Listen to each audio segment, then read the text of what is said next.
Hello, welcome back guys to Filmora channels here. Today in this video I'm gonna show you a tutorial how to change Filmora app language on iPhone. Before it, I hope you guys click subscribe and the bell button to support the channel. And yeah, now without any further ado, let's get started to the video.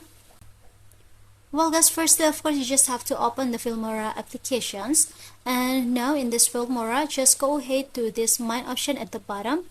After here you just have to scroll it down until you found out the app language. Just tap on it. As you can see here, I used in English, guys. So if you want to change it, you just have to scroll it down and choose the language that you can use. For example, here I'm gonna change it to the Arabia, guys. Just go ahead and tap on it, and after you just have to tap on this done button at the top right. And as you can see, for my Filmora application language is already changed from English to Arabia. So yeah, I think it's enough guys. Thank you for watching this video. Don't forget to leave your like and comments below, and I'll see you soon on the next one. Goodbye.